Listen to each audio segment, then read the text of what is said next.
Do not be afraid to move upwards and downwards. A reflection on Jesus' transfiguration found in Matthew chapter 17, verse 1 through verse 9. Makikita at mabibigyan ng pagpapahalaga ang bundok sa buhay ng mga unang tinawag ng ating Panginoon, maging sa buhay ng ating Panginoong Yesus, at ano ang malaking simbolismo nito sa buhay ng mga mananampalataya ngayon.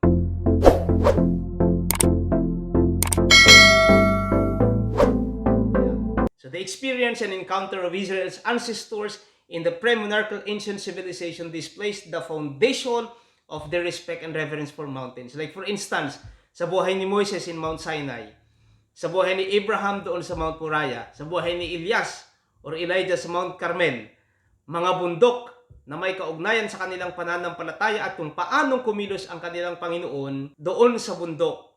Kaya nga, they regarded mountain as a sacred dwelling place of their God. Kaya nga napakahalaga sa kanila ang bundok.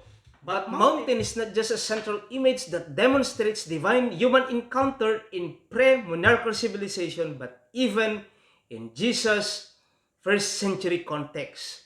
Kaya nga ayon doon sa ating banal na kasulatan in Matthew 17, the encounter of Jesus or the encounter of the three disciples with Jesus, Moses, and Elijah captivated Peter's interest. Anya ti imbaga ni Pedro, mangipatakder tayo manlaangan, wano mangipatakder tayo manlaangan, iti talo nga kalapaw. One for you, one for Moses, and one for Elijah. But there is a dilemma. He might be deviated from his focus to Jesus to the two personalities, Moses and Elijah. Kaya nga, hampay nga nalalpas nga nagsaw ko na na, wano agsasao pa ilang idi ni Pedro, idi adan nangagna anak ko, at timag anangagna anak ko na, dahil ti anak ko, adung dungwag kan pakaragsakak unay dumngag kayo ken kuana. And so instead of attempting to construct three tabernacles for Moses, Elijah, and Jesus, there is a voice that validates the sufficiency and adequacy of Jesus or Jesus' presence in their midst.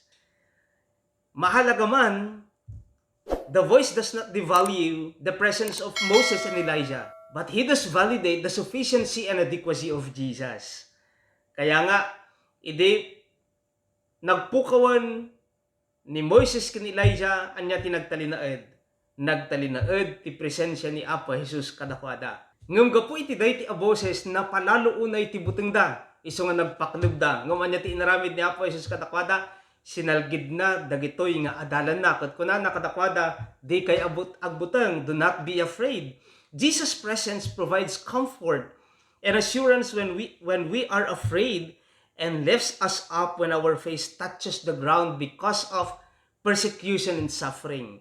Dahil panang salgid ni Apo Jesus, it reminds us of God touching us every day in times of suffering, in times of persecution, and lifting us up to continue in our journey, to move forward with Him and in Him.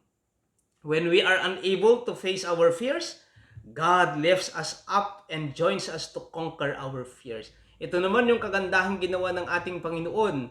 In pariknana, ti presensya na kadakwada, bubuanti pa ng saligid na kat kinunana pa'y kadakwada, saan kayo nga agbuteng. So aside from the encouraging voice of God, is the continuing presence of Jesus who will radiate like a sun and provides dazzling radiance that will light our way towards eternity.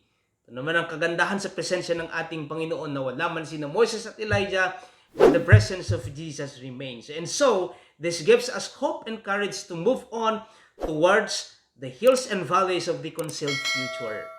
It might be uncertain to move, but the presence of Jesus, who went with his three disciples to the mountain, and this same Jesus who came down from the mountain assures his constant presence with us.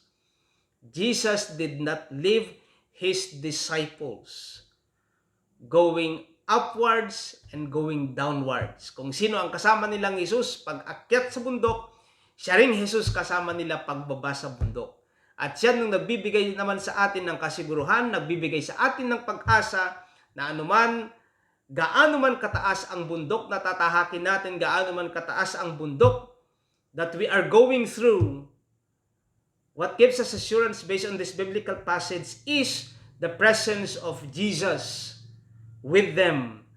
Right? He does remain with His disciples pag-akyat nila at pagbaba nila sa bundok. And so my brothers and sisters, do not be afraid of the mountains and hills before us. God's unfailing presence remains with us. Kaya nga sabi ko kanina, do not be afraid to move upwards and downwards. Because on the way up, there we find the presence of God. And the way down, there we also find the presence of God with us. Because the presence of God remains with us. And so if you are learning from this biblical interpretation, please do subscribe, hit the like button and the notification bell so that you will be updated every time I upload videos. Muli, maraming salamat at pagpalain ka ng ating Panginoon.